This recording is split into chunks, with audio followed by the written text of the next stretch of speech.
Good evening, everyone. It is your girl, Marcy Thomas, and I am ecstatic to be with you for another episode of the BGC Book Club. This is a very special episode for those of you who have never been here before. If you're here all of the time, whatever the case may be, I just want to welcome you into this space as we prepare to celebrate a couple of things. This is my last show before my fifth birthday or fifth year of doing the BGC Book Club. So I just want to celebrate 5 years of being able to do something that I love so much, which is to bring to all of you some of your favorite Black women writers. Whether you're being introduced to them for the first time or you've read them many times, like I'm sure you have with tonight's guest, I consider it an honor to do this, and so thank you.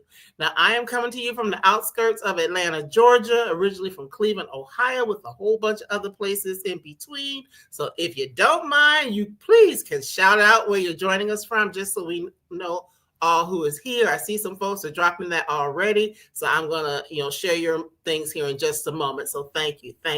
But I'm excited because our special guest is sharing a very great accomplishment as well, sharing her 150th book with us. That's right, 150 books. So you probably already know who it is, but I just have to introduce you all to Brenda Jackson, who is a New York Times and USA Today best-selling romance author who also likes to write about intrigue as well, with 150 novels, and she's not done yet, y'all.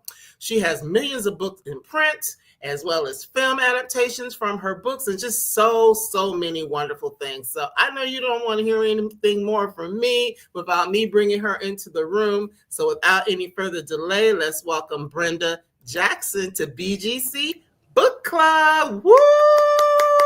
Yes. Oh, hello. Thanks for the invite. Oh, it's an honor to have you here. I told you that beforehand, and I mean it. And the folks are here waiting to speak. So let me just kind of drop some of those comments in here. We have Brenda Woodbury, she was mentioned. You were mentioned a few minutes ago behind the scenes that you are founder and moderator of the Brenda Jackson Book Club. Welcome. We have Mama Tony's Book Nook and Reviews saying good evening. Denise is saying my favorite romance novelist. I have all the books. That's a lot of books. It's a lot of books, Denise.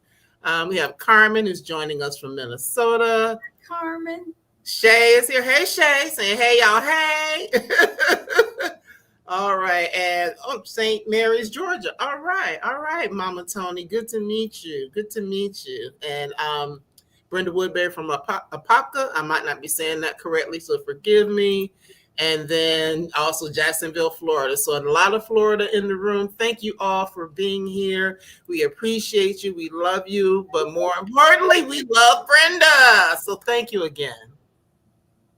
Thank you for inviting me. Yes. So 150 books.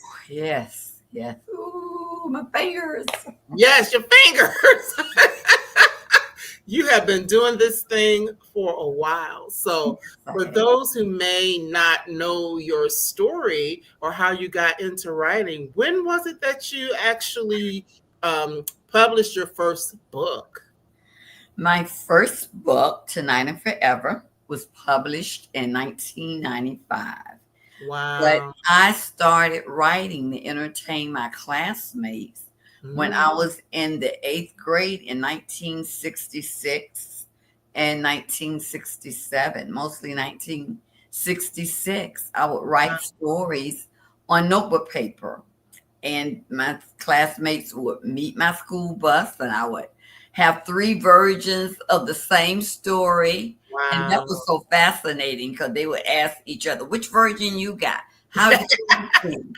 And they were all a happy ending. They were innocent beach stories. If you're familiar with Gidget and Moondoggie, those type of romance. Right. Yeah, so it was fun. but that was never my intent to be a writer. It Never. wasn't. Right.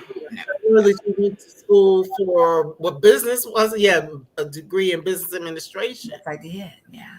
Yeah. So wow, and I guess just based upon the time frame, it would have been a thing to think about. Okay, I need to get a job. It's going to pay me some money, and Oh, maybe yeah. writing might not have seemed like the thing. Right. And that's true. Whenever I thought of writing, I thought of someone sitting in front of a typewriter all day and couldn't get their thoughts out, and they ball up the paper and throw it in the garbage. And at the end of the day, you have a garbage can full of balled up paper. That's what I was projected that's what I projected as far as being a writer. But I wanted a job where I can dress up every day, be in the boardroom. I just wanted a career in corporate America. And that makes a lot of sense, because a lot of us end up doing something similar. Because, Yeah. Fun fact about me, I always wanted to do something similar to this, where I could talk about women, Black women specifically, because I grew up watching or reading Essence magazine and Ebony, and it was like, oh, Black women, I want to tell our stories. I want to do this, that, and the other. Me too. Got a business degree. Yeah. So, Yep. but here I am. So this book is meaningful as being number 150. It's also meaningful because it's about an iconic family that you have been writing about for a long time, the Madaris family. So I love that you are able to continue this by talking about all the different generations of this family. Yes. The Madaris family, they are near and dear to my heart because they were my very first family. I've written now maybe 10 or 15 families, but Madaris, they are the first.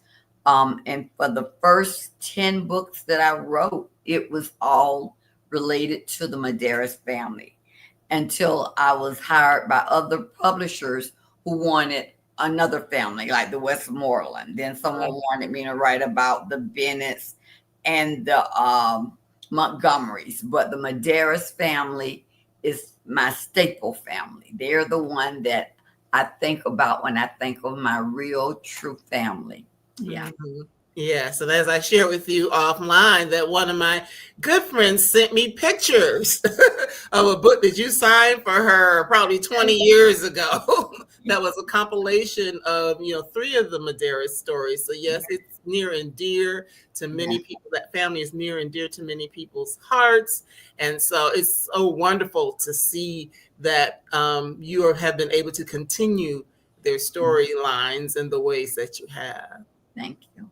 Yes. And so, being that they are your first family, how or what was it that inspired you to even begin writing about this family here in Texas that have this great history? Oh gosh, because of my father, I was a fan of Westerns. Gunsmoke, Rifleman, Bonanza. That was our thing. Sitting in front of the television, Wild Wild West. And so I always was intrigued and in love with cowboys. Mm-hmm. And to me, no other state was supposed to have more cowboys than Texas. Mm-hmm. So I always knew if I ever wrote about a family, they would be in Texas. So that's why I wrote the Madarises. I had been taking workshops with Linda Howard, Nora Roberts, and a lot of the iconic authors. Mm-hmm. And all of them that were writing always preached about starting a series. Don't just write one independent book. Mm-hmm. Connect your books, because if you're writing book 5 and you get the people interested in the family, they will go out and get your other 4. So that means the book will always be in production. And I would have to say, of the 150 books I've written, my 150 books are still in production because all of them are connected to some family, maybe except for 1 or 2, but all of them are connected to a family. And so that's how I came up with the cowboys in Texas, the Madaris family. And the thing about it is, you started writing this long before we've now gotten into this resurgence of wanting to talk about Black cowboys and where the fans at, and then, you know, all the trail rides and all these things. Yes, You were way ahead of the game. Yes, I was. Yes. But the reality of it is that cowboy life has been a part of Black history, Black culture for such a long time. Anyway, such a long time. I enjoyed going to the Bill Pickett rodeo, and that's when I was really introduced to actual cowboys. When I say seeing them rope a cow and you know, being on a horse and see them doing all the things that they do, I was amazed. And just to talk to them and found out they own ranches. And so I said, this is not just fantasy. The Madaris family can be real. And also the fact of Black people owning their own land, and building their own communities and businesses, and you know, being successful. That is just awesome to read.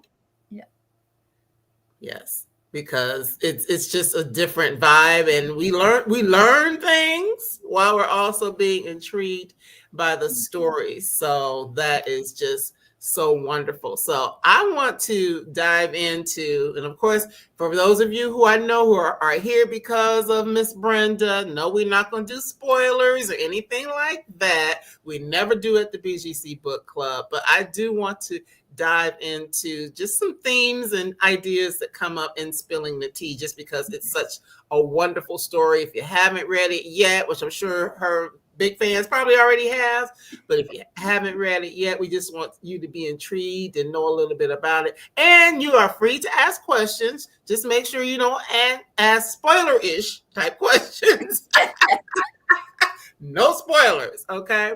Okay, so Spilling the Tea is a very wonderful story that I devoured. And, you know, of course, we have the Madaris family, but we also introduce, as always, new characters and things like that. So for those who may not have had a chance to read it yet, what is the basic premise of Spilling the Tea?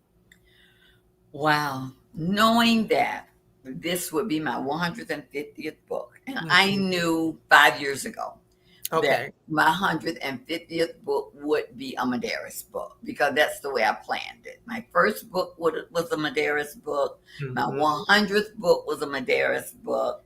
My 150th book is a Madaris book. And if I make it to 200, it will also be a Madaris book. I know that's right. I pay homage to my family, my very first family. So I knew I would have a Madaris book for my 150th book. And I knew it had to be special. Yes. And I knew that my readers, they write me after different books. And one of the characters that's a beloved character is Mama Laverne. Yes. She is the matriarch of the family. And over the years, people have asked me, will you ever tell Mama Laverne's story?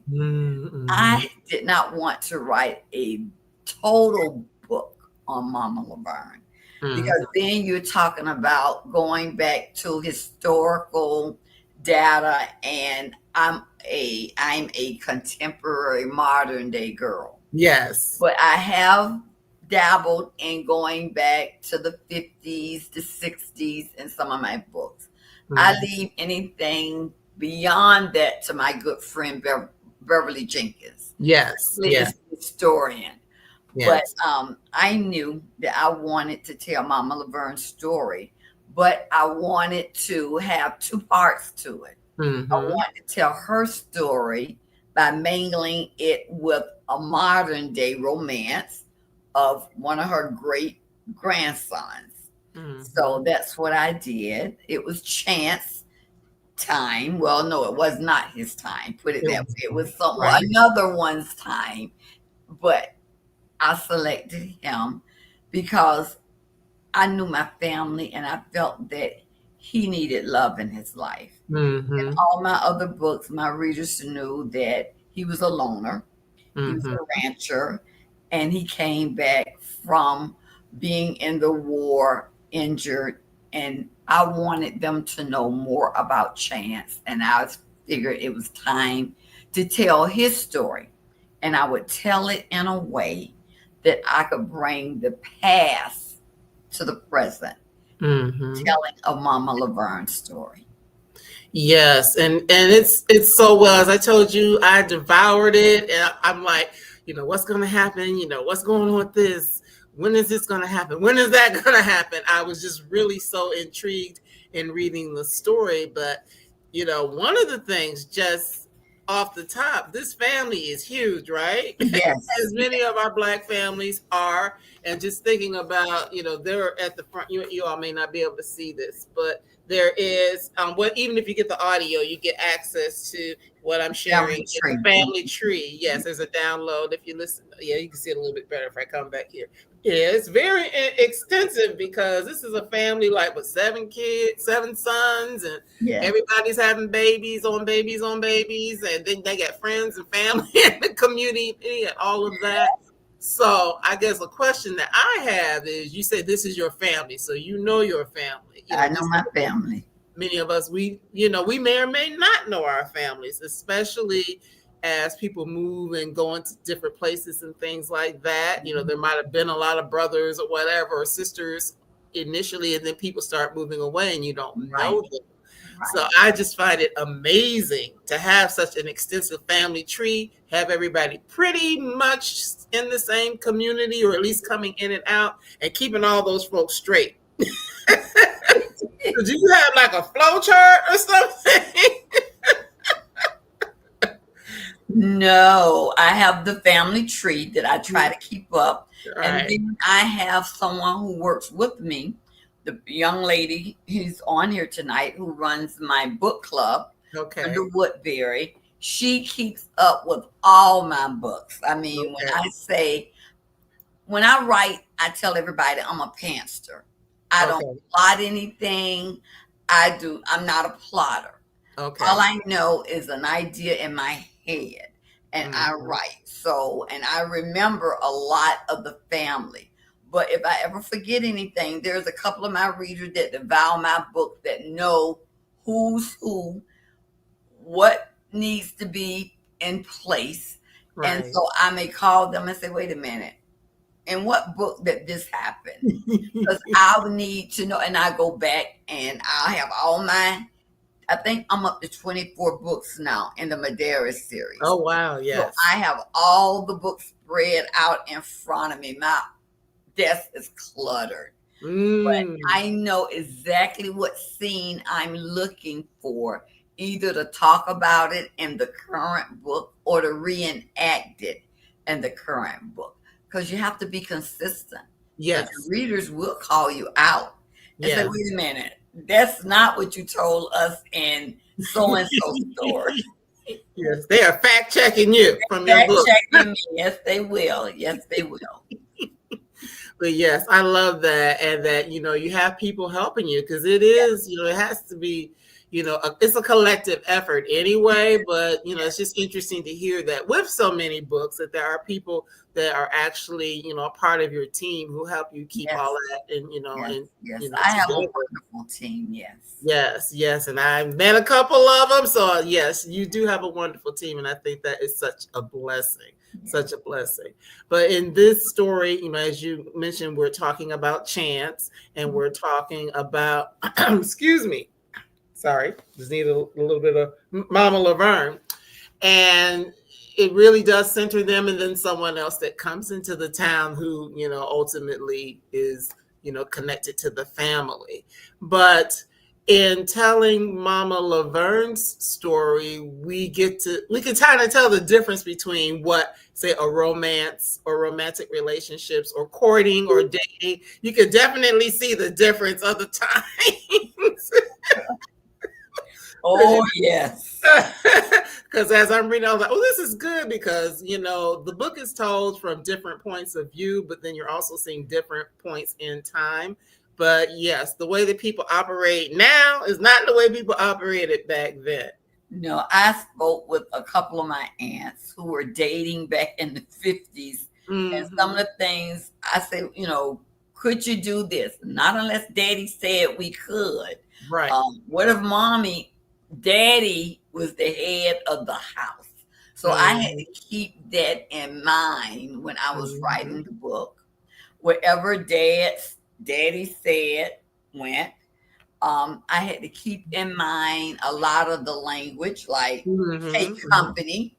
Right. What I mean, that meant that a girl was at the age where a guy could come see her. Right. And she could be 18, but if her father had not given or her parents had not given her permission to take company, she could not date. So not these young kids, they date at 12, but that's right. Exactly. But you know what? Even though I was growing up in the 70s and early 80s, my daddy still believes some of that stuff. He was like, you cannot until you are. Don't think about. Yes. So I could relate to that, and it's, he was the breadwinner, and basically his word was the law, and most of our mothers didn't even work outside the home. Their job was basically to take care of the family. So, and treat dad like a king, that he deserved to be treated like a king. But his word was the law. Yeah. His word was the law. Yes. And, seeing that, and then also the fact that there were so many young girls who were like, 14, 15, 16, already thinking about marriage, or already people already planning for who they were going to marry and how you courted and all that kind of stuff. That's just so different from what we see nowadays. People be like 40 and be like, I don't know.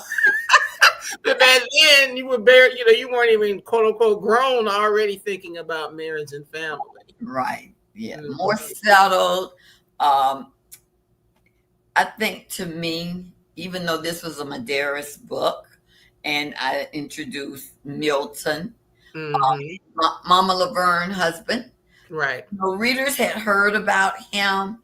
This time they got to actually meet him. And I had to make sure that Milton and Waylon, who were best friends, I needed to show that friendship, to show how a man's friendship and love for his best friend was his bond. Yes. And so that's what I really wanted to show, because that's the way it was back in the day. They looked out for each other. And it makes a lot of sense, because even though it, as you say, you're not telling historical fiction, you're telling the story of this family who's made in this part is like a historical time. But just to think about how important that would have been, we're thinking it's the 50s and 60s in Texas. And even though you might be a landowner or have, whatever's going on around you, the culture in which you're living and the times in which you're living would require a certain level of desire to protect and support one another in that way. That's true. Yeah. And standing together and being a true community and all that. So even though you might not say it specifically, I definitely understand that. And even when Milton, the brother, took his sister to camp from Texas to Tennessee, and the length of time it took to get there. And I didn't need to go into, they had a green book to know where to go, where not to go. Right. Most people understood, who was reading, understood why it would have taken them that long, why they didn't just get on an airplane to fly, so all of those things without me having to give a more, I'll say, non-fictional account, which is I gave a fictional account as best I could to keep it interesting. And to let them know just how a family stuck together. Yes, family sticking together, because at the end of the day, that's really what the story centers around, Yeah. family sticking together, Right. and also thinking about the things that sometimes families hold Yeah. close to the vest, that in some cases could be hurtful to someone else, because I mean it's called spilling the tea, so there has to be some tea to spill. You know what I Right. mean? Right.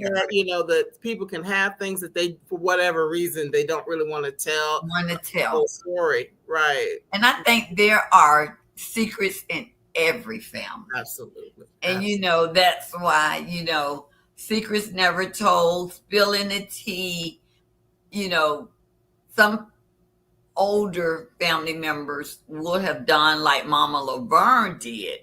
Take that secret to the grave with her. Right.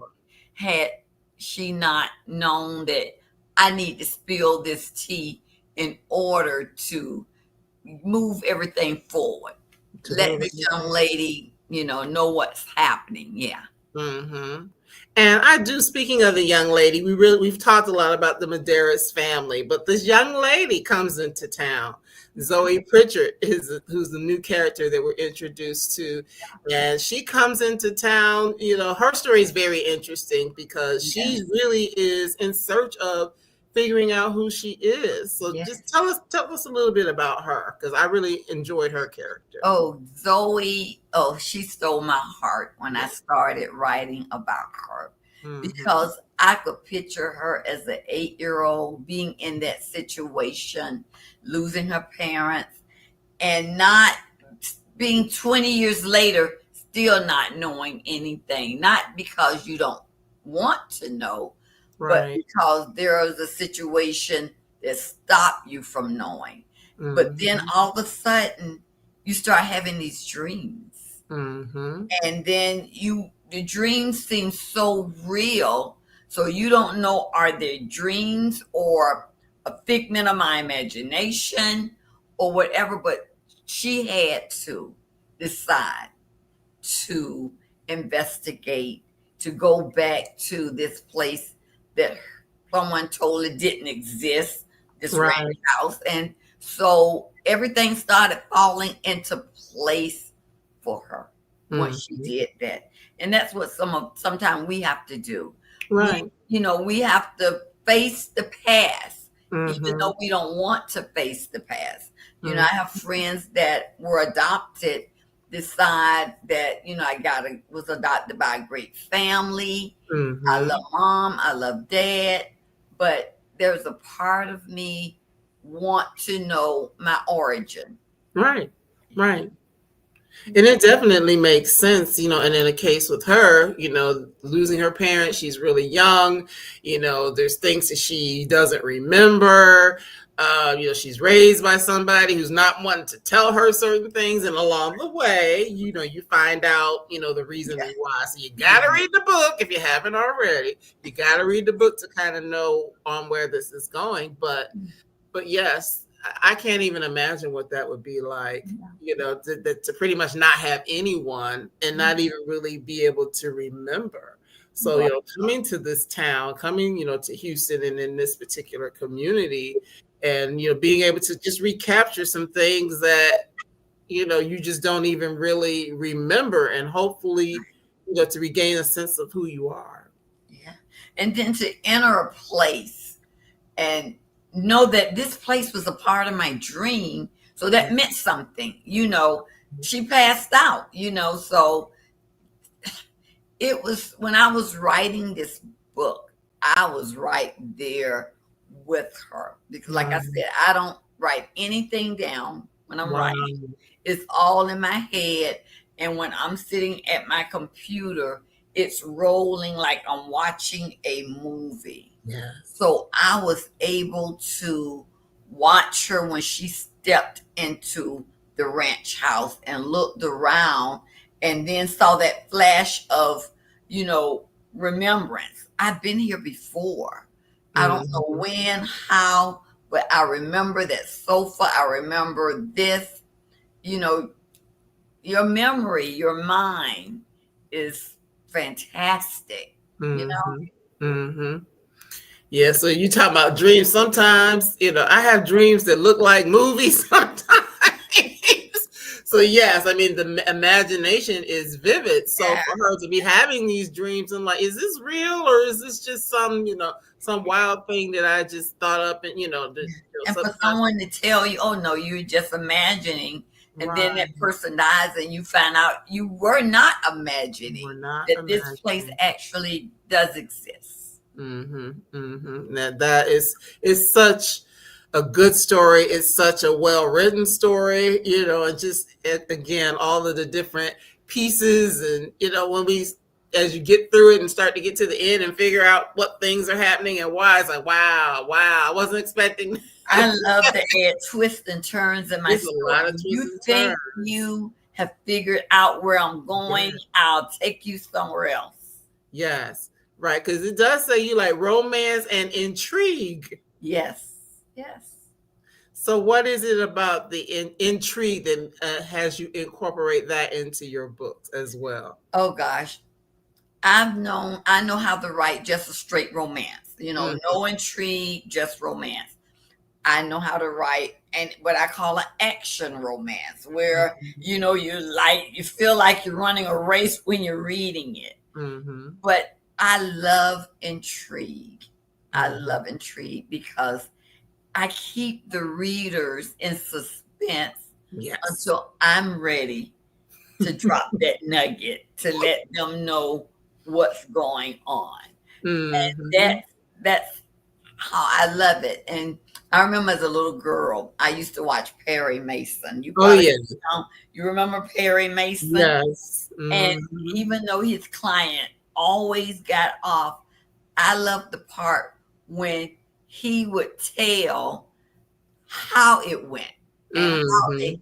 I'm like, wow, that was to me intriguing to listen to this. And Mhm. so that's what I wanted to bring to my readers, a romance story.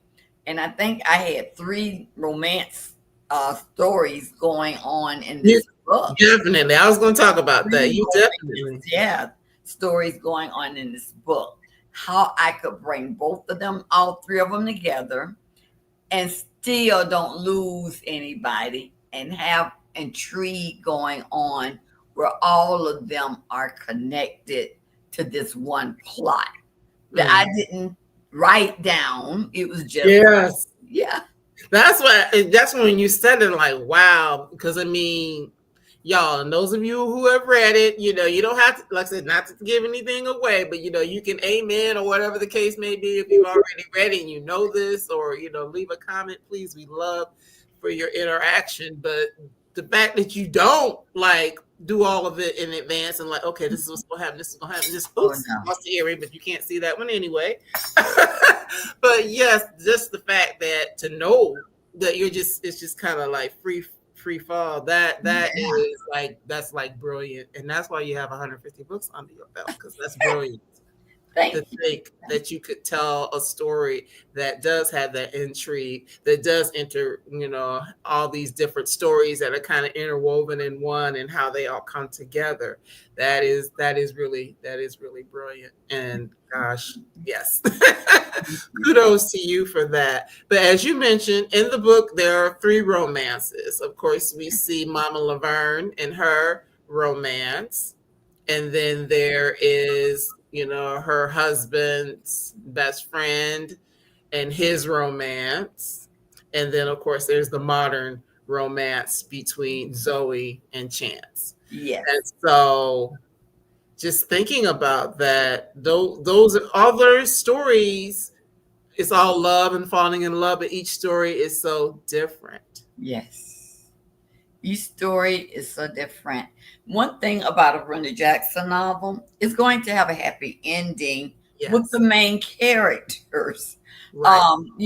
And Mama Laverne and Milton and Waylon and Victoria, they were secondary characters. Yes. And anything can happen with my secondary characters, but I keep in mind that it's a romance. It may Right. not be the length of time people spend together. And I tell it's always quality, not Mhm. quantity sometimes Yes. that counts.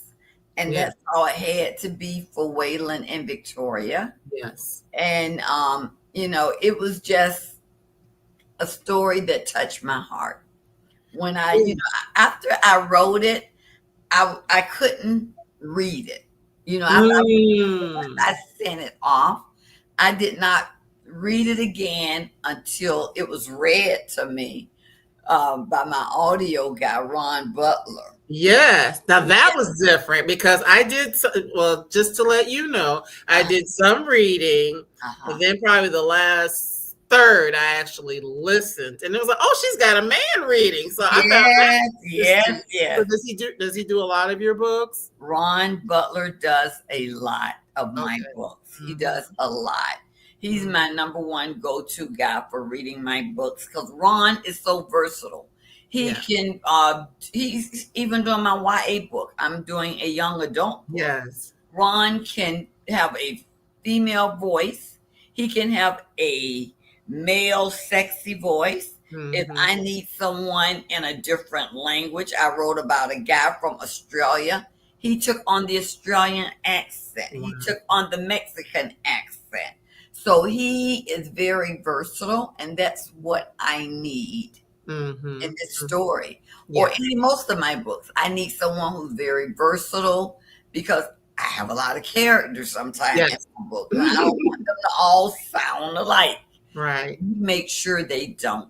And yes, I go to bed with Ron reading my story to me. Yes. So I tried the ladies, nothing wrong with ladies that read the audio books, but it's something about at night when I'm going to bed and listening to a man read to me.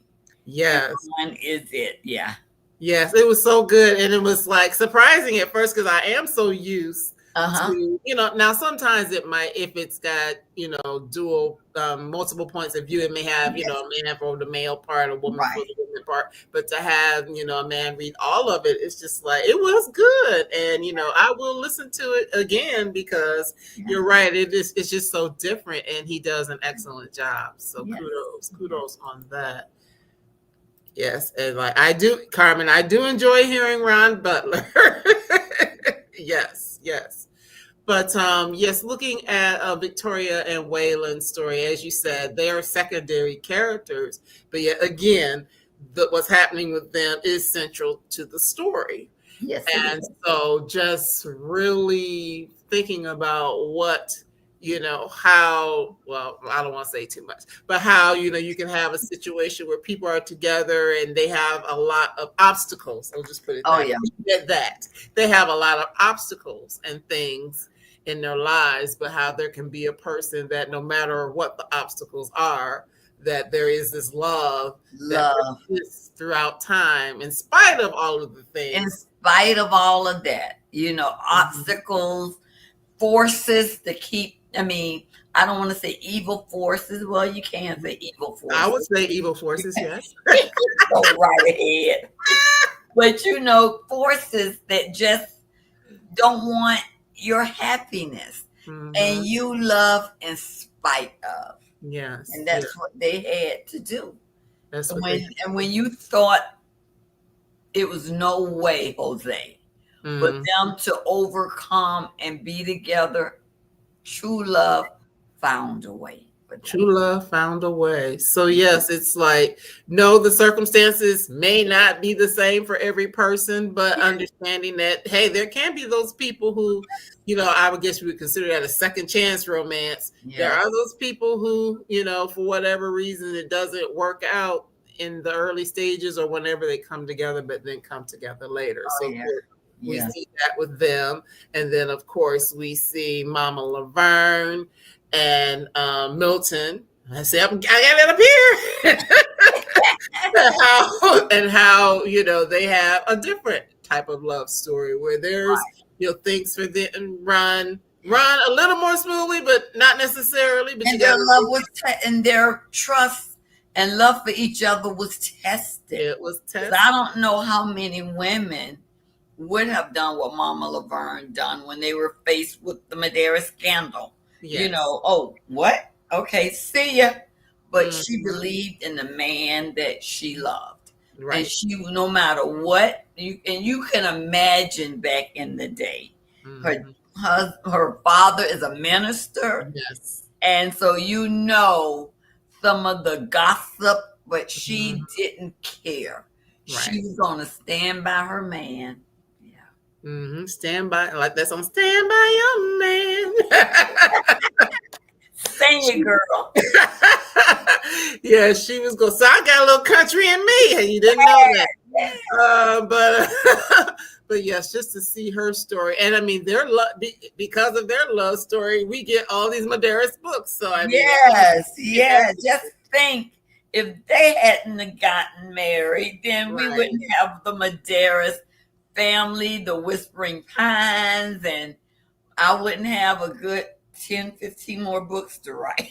Right, exactly. Yeah. So that is really important, just and to see that, because as you said, she's in her 90s when we meet her in this book. Yeah. But she had a life, she had experience. There are all these different things that sometimes, especially like for the younger generations, we come in and we just think, oh, mama and papa, they just always loved each other and all this, that, and the other, and they don't even know some of the things that you went through to make it happen. To make it happen. And I wanted, after, because everybody asked me, why she try to be the matchmaker?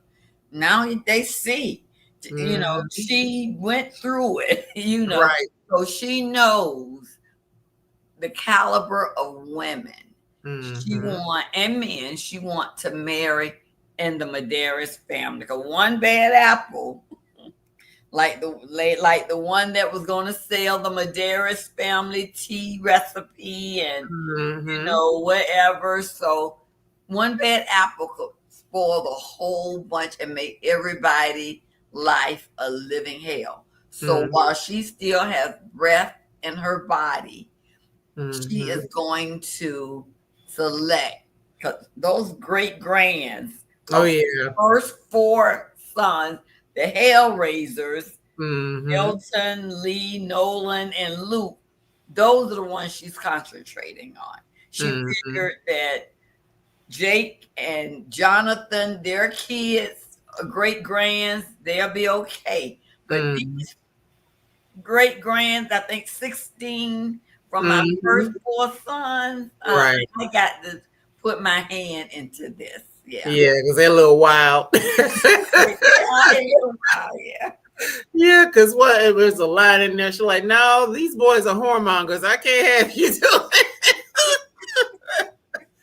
But then, of course, when your great grandmother called you out. Yeah, when grandma called you out, but I love y'all, but come on now. I know I love you, but okay. You got to be more careful out here in these streets.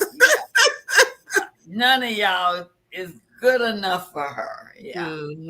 But then when we get to the modern story with Zoey and Chance, of course, they are the main characters in terms of, what's driving the story and what's happening with them.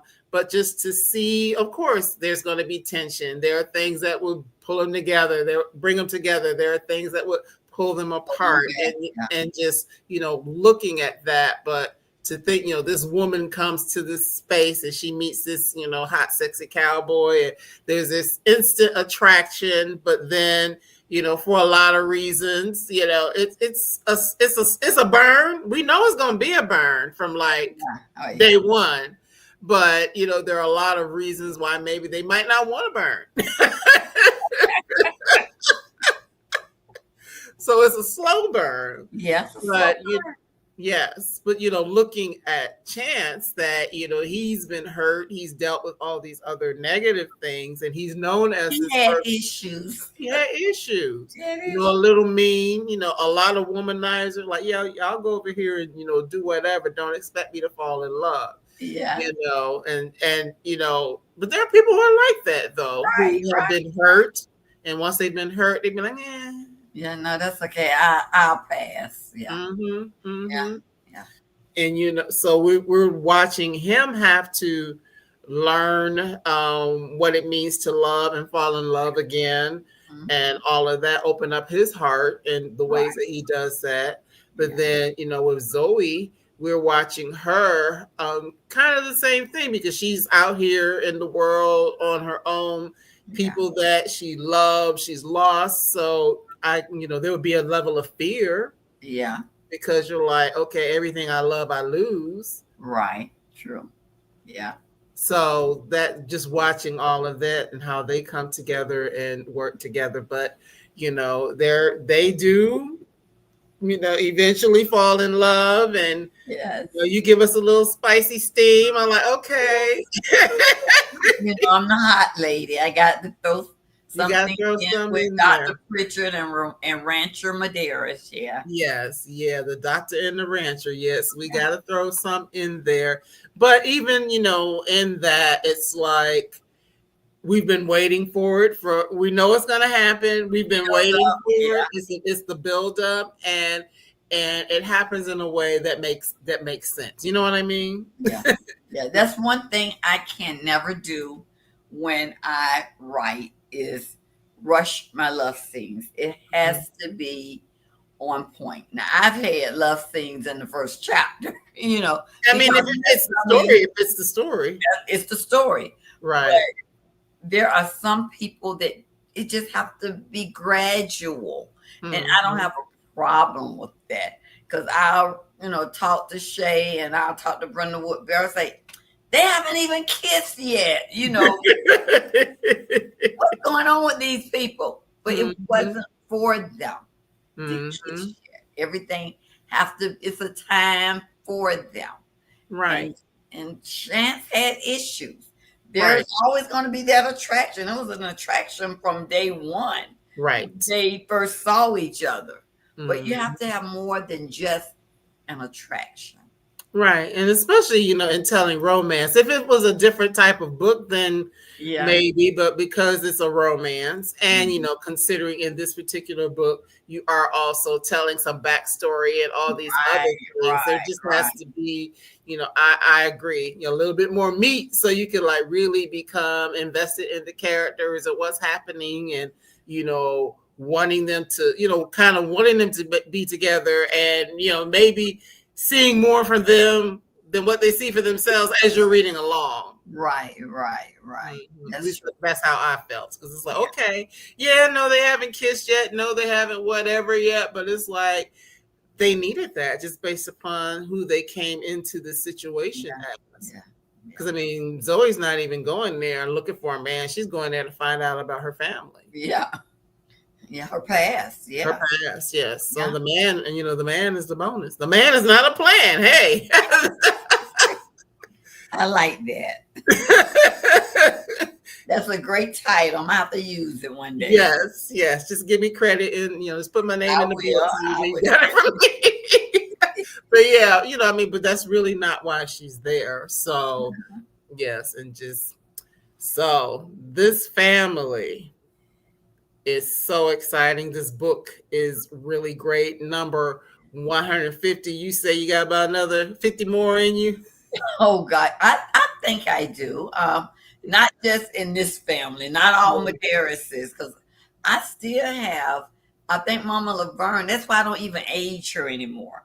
People ask, how old is she? 90-something. That's all I know, because I got a good. I thought it was just 10, but now she threw in men that's not even really her her friends, that she's tired of being single.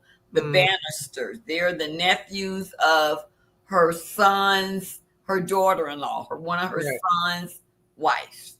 So so I guess I got a good 12 more books before Mama Laverne. And now I started my YA book, my young adult book, that's come out next month. That's on the same family. I aged the girl up, AC, who's only 9 in this book. I aged her to 15. Okay. My A book. So that means that Mama Laverne is aged up. She's going to be, and I announced in the book, in the YA book, She'll be celebrating her 100th birthday in a year. So, Okay. but the series I'm writing about with the YA, Yes. it's only going to be for that full year, because while she's in school, all of this take place. And when she's in the same grade, she will turn 16, because I wanted to turn 16. But her sidekick is a senior, where she's a sophomore. So, I want him to always be a part of the series. So once he graduates, go off to college, he won't be. So the 6 books I'm planning for the series will all be in his senior year. Yeah. Wow. Yes, I did see that. And actually, Shay, who I was working with, thank you, Shay, told me that you have a young YA book coming out. So will this be your first foray into young adult? It'll be my very first foray into young adult book. And I'll say anyone from 10 to 110 could read this book. Most of the people that are going to read it, my adult readers, because they love the Madaris family and they want to know what's happening 5 years and 6 years from now with the family. So, yeah. And I like that, because what it does is it does introduce you to a whole another audience, because the younger people who, now some of these, they might not need to be reading this just yet, but once they get introduced to the family, then those books will continue. Be like, well, wait a minute, I want to know this, I want to know that, or who's this uncle or this auntie or this grandma? I want to learn more. So that is very smart. And one thing I've done, I'm not writing my young adult under Brenda Jackson. Okay. I'm writing it under Lauren Madaris, the first heroine from my Madera series, who's a author of children's stories. Gotcha. So that way, little kids say, "Mommy, I want my next Brenda Jackson book," and everybody look, "What? She read Brenda Jackson?" You let your child read Brenda Jackson? Good. No. So I'm writing as Lauren Madaris. Everything's separate. Lauren Madaris has her own website, because I want AC Maxwell, which is the young lady's name.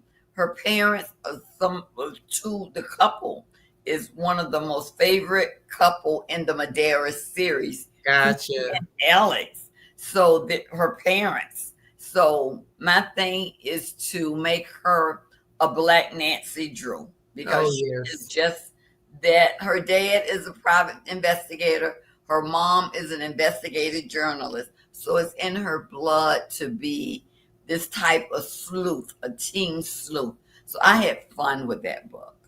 Ooh, that sounds so good. And I do like to read YA books, so I definitely will be tapping into that, because one of the things, you're welcome. One of the things that, for me, why I love doing what I do so much, because I will tell people the first book that I really remember reading, written by a Black woman author, was The Color Purple in my first year of college. And it may have been out a year or two. So I'm telling my age, but I don't care. But that was like the first book I could really remember reading by a Black woman author. And it was like, wow, I had gotten all the way to 18 before I can even think of one.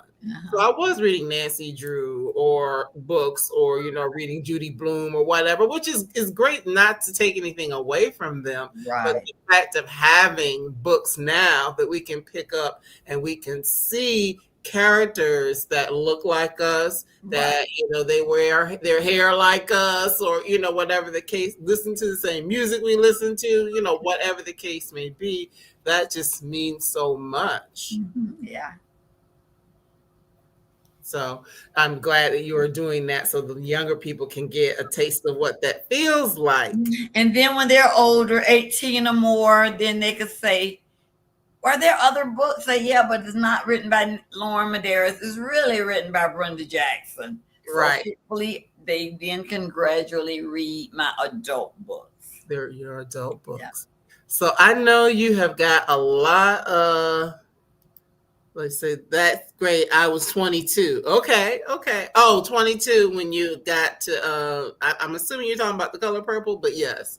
yeah, when you first discover that and you realize, hey, wait a minute, even though, that story was definitely not my story, it was just the fact to be like, wait a minute, this is, yeah. So that's just, it means a lot. So thank you. But I know this book has just come out. You got other books on the horizon. You are on the go, Miss Jackson. I have, I think, 5 more new books out this year. This year. Yeah. I'm being challenged, but yeah, I want to stay busy this year. Yeah. Okay. So let me ask you a question then. 5 or 6 this year. So when I know you said it just kind of comes and you just write, right? Mm-hmm. So are you working on more than one thing at a time, or you knock something out in a couple of months and you're on to the next? How does that work? Like the book I'm writing now is based on the Masters family, and I know it's 2 stories in one, those triplets. But I already told the first triplet story 2 years ago. Now I'm writing the last 2 triplets. Mm-hmm. I don't want to make them 2 separate books. I'm going to make them 1 book. Okay. And so then I have a book that coming out where one of my family, the Montgomery family, mm-hmm. I never wrote a Thanksgiving story. Okay. So I'm going to have a Thanksgiving story. Mm-hmm. And then I love doing holiday books. So I'm going to have a Christmas story. Mm-hmm. And then I love bringing books out over the summertime. Mm-hmm. So I will do a summertime story. Mm-hmm. So yeah, it's going to be busy. So yeah, but I have an idea what these books are going to be about. I haven't written anything down, but they're out there, pre-order. You can pre-order the book. Yes. So I have an idea what they're going to be about, but getting in, writing the story, and I'm a fast writer. Okay, so you have to be to put out that many books. And I have all my little monitors here where when I have to, research, I go to another monitor, slide here, go to another monitor to do the research. Right then, I call it live time, Oh, wow. Mm-hmm. You see, and this is good because I do have, friends and people that watch, even if they're not watching live, they may watch later who are writers as well. So this is good for them just to think about that. But yeah, because most of us, we'll just have 50 tabs up, right? From here to here to here. So you say you have separate monitors. Like, okay, I have 3 monitors. This over here, I'm doing this. Yeah. What I have to do is have a monitor for research.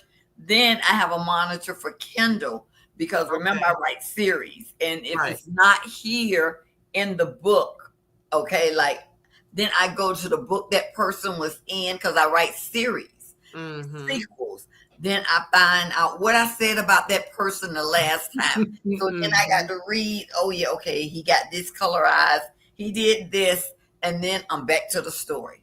I have to know all of it to be consistent. Because 24 books spread over your desk get cumbersome after a while, so it's best to have it right here on a computer screen. Wow. That is so great. That's so inspiring. So speaking of inspiration, for those who may want to do what you do, just to tell stories and become excellent at telling stories, what 1 or 2 pieces of advice would you give to people who want to do that? Write the story from your heart. Whatever story, a lot of people say, what's out there selling now? Ooh. I never worry about what's selling, what people buying. I have to write the story that's in me, that's in my head. And I love romance. I've written different genre of romance, but it always come back to romance. I'm not a mystery, just a total mystery person. I have to put that romance in there. So write the story from your heart. And then I've never taken a writing class. So I will never tell anybody you got to go to writing school. No, I've never taken a writing class. I took all business courses. But that's what my degree is in, business administration. And so, but you need to know something about writing. And if you don't know, do what I did. I attended workshops. I went to the Romance Writers of America. They did workshop that was taught by the Nora Roberts, the Linda Howards, and a lot of the well-known romance authors. And they picked their brain. How do you get started? And I started writing during the time of Vivian Stevens. Vivian Stevens is iconic. She is the Black woman that started Romance Writers of America. Yes. And I had her number right there in my speed dial on my rotary phone. You remember the rotary? Oh God, yes, rotary. Wow. No cell phone. And she didn't mind. After I took her first workshop, she invited you to call her if you had any questions. And I would ask her, you know, I'm sorry, I hope I didn't call you around dinner time, but can I ask you this? And she would answer. And so, because she was what I call, when it came to romance, she was a Black editor for Harlequin.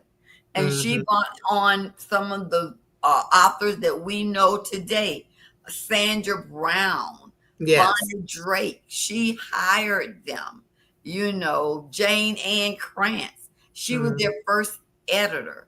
So all I want to do is pick her brain, and I did. So you can always find a way to learn, to take classes, do workshops. You have to be willing to invest in the craft you want. And I didn't want that as a career. Someone told me I could write, sell my books, make extra money. I had two boys that was going to go to college at the same time. So all I thought was a money-making venture. You know, let me do this on the side. And I found out I could do this. I could work at State Farm and still write 3 or 4 books a year.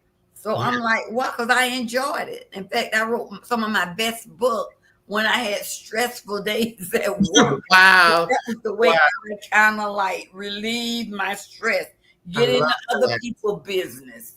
You know, this business over here is not good, so let me create some business over there. Yeah, I'm saying I couldn't control these people at work, but let me type and control this family. This man gonna fall in love when I want him to fall in love. So you know, hey, my husband said it was a power trip. Whatever it was, Mr. Jackson, it worked. It was, you know, he appreciated it because it gave us a sense that I could do this, something I love, and it's like a second job, but I didn't think of it as a second job. I thought it was fun. Got up 3 o'clock every morning before I went to work and did it. Yeah. Wow. That puts me in the mind of Toni Morrison. She would do something similar, get up early in the morning before her day job as an editor, and would do her own writing while raising, you know, children. Raising the kids. Yes. So I mean, that is such inspiration for all of us, because you know, I think of things that I want to do. It's like, okay, so I guess the key is gonna have to go to bed a little earlier so you can get up a little earlier and use that fresh time, you know, before you give all of it away to somebody else. I believe there's a book in everybody. I truly do believe there is a book in everybody. You have to just get your butt in that chair and get it out there. And you could write it. You know, people say, will you write my book for me? No, you could write your own, but no one can write your book better than you can. Because you're the one that got the thoughts and ideas. You just need to know how to do it. Yes, I love that. So thank you so much for that inspiration for all of us aspiring writers, or just for us to understand a little bit more about your life and how you got to do what you do. We do have State Farm in common. I don't work there any longer, but I spent a few years working for State Farm. So yeah. Which office? Actually, it was when I lived in Michigan is when I worked. Oh yeah, we had a regional office. When I was living in Michigan, I worked for State Farm for a while. So yes, I am familiar. I retired 37 years from State Farm. Wow. Yeah, that's a blessing. So to think 37 years of working, you know, doing insurance, which is not, you know, creative and romantic at all. But you know what? I appreciate my time with them, because when I left State Farm, I had so many designations behind my name: CPCU, CLU, IIA, and all those. In order to get that, I had to take those classes, take those exams. Every time I took a class, I'm thinking, now, how can I put this information in a book? And that's how I got through it, because I was learning it, not just to get that designation that I needed, but also I'm gonna write a book about a guy. And that's how one of my books, One Special Moment, where someone was trying to take over the company and all of that. I got that from the class I took on mergers and takeovers. Oh, wow. Oh, yeah, I used what I learned to write that book. Yeah. Thank you so much for that, because I am one of those people who has had many careers. State Farm was one of them. Insurance was one of them. But I always say to people, yes, I might have done, I'm not going to call them careers, jobs. I have different jobs in different fields. Let's put it that way.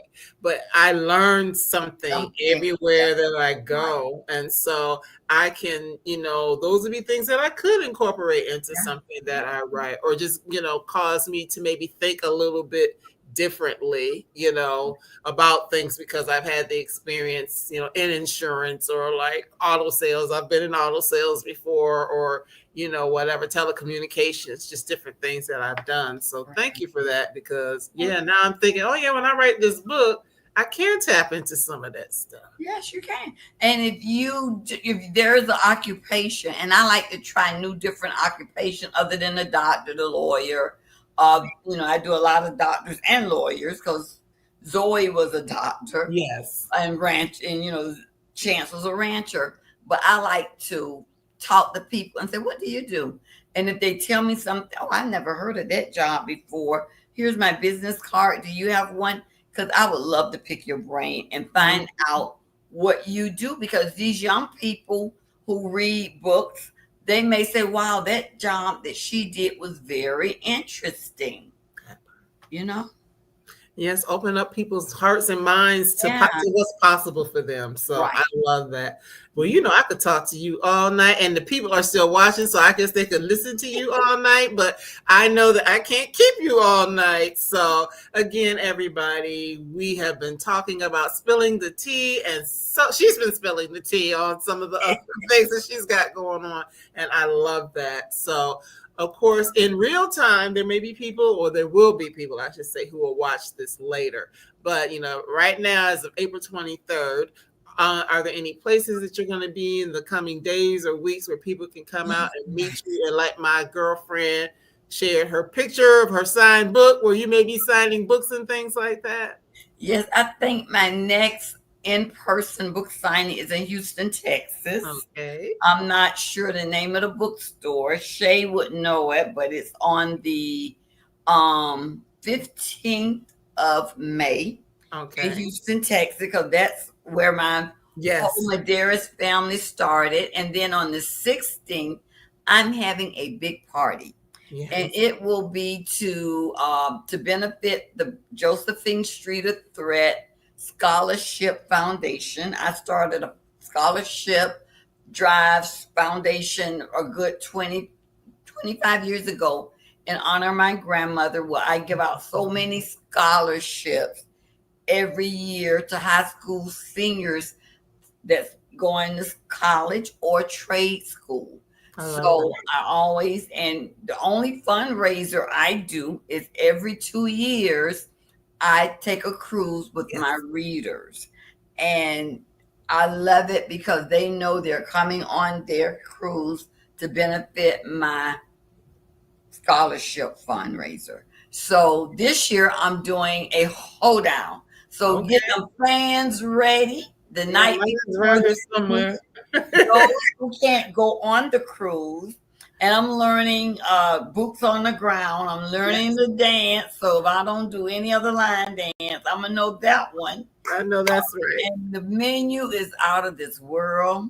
It's going to be a real Texas hoedown with food. It's the Hilton Hotel at the Galleria. Yes. There's a charge for it because it's a fundraiser. but we are going to have Shay Baby is one of the MCs. Randy Witchwood is another. We are going to have a good Madera's time in Madera's country. I love that. And so, of course, if you want to get more information about that, everybody make sure that you're following Brenda on social media Or the website. Yeah. BrendaJackson.com. Go to events, text Madera's Hoedown, Brenda Jackson, Texas Hoedown. It gives you all the information you need. Got a limited number of tickets left. All right, so y'all keep that in mind and get on it, doggone it, as my mama would say. So thank you so much, Miss Brenda. This has been such a pleasure to have you here. First time, but not the last, because she got about 50. I hope not. It won't be the last. And, well, this is way in advance, but for those of you all who are in the Atlanta area, she is going to be at an event that I'll share more with you about here in December in Atlanta that I'm also a part of, but more to come on that because it's still early in the game. But yes, I look forward to meeting you in person later this year and hugging your neck and getting my book signed. So, okay. Yes. Now, I know I'm going to also be at the Hard Rock Cafe in Atlantic City, September the 12th, 13th, and 14th, that weekend. It's a jazz festival. Okay. So I'm looking forward to doing some jazz and signing some books. So come join us there. All right. That sounds wonderful. So I'm going to let you, we've been talking for a while. I'm going to let you get some water, but don't hang up yet. I'm just going to say goodnight to everybody else, but I will be right back with you in just a second. Good night, everybody. All right. Thanks again. That was such an honor, such a pleasure. A whole lot of fun for me. I'm sure for you as well. So please, main thing, go and grab Spilling the Tea. If you haven't had a chance to read it yet, please go ahead and get that. Be on the lookout for Brenda's other books. Go ahead and start the pre-order process, because we want to keep them coming. And one of the ways to really support her is to be able to show up at her different events, to pre-order books, because, folks look at the pre-orders, the publishers look at the pre-orders, so that lets them know that we want more, all of those great things. So one option that you do have for purchasing, there is a Brown Girl Collective bookstore, which is affiliated with Bookshop. If you're on Bookshop, you can go there and you can find some, Brenda's book, as well as some of the other people that I've talked to there, and, just really support these Black women writers, because especially in times like these, when people are trying to silence our voices, it's so important for us to support those who are doing the work and sharing our stories and telling our stories. And so ways that are so beautiful and brilliant and powerful and meaningful and, and fun and sexy too, because it doesn't have to all be about being serious. Sometimes it is about love and joy and all of the things that go along with that. So thank you everyone for being here. Yes, thank you. I'm throwing all these up. Thank you to everyone. Yes, thank you all for being here. And please come back. Please come back. I am generally here on Mondays and Wednesdays at 8:00 p.m. With Eastern time with Black women writers, talking about all different types of genres of books. Sometimes it's about, hey, I'm just saying, sometimes it's about, how you gonna get your sex life right. It just depends on what it is. It might be about heart health. It's always something different, but I invite you, especially those of you who are watching on YouTube, please go ahead and follow the Brown Girl Collective channel so you can get tuned in and tapped in to all of the wonderful things that are happening here. So thank you again. And I look forward to seeing all of you again real soon. Next week, take good care. Bye-bye.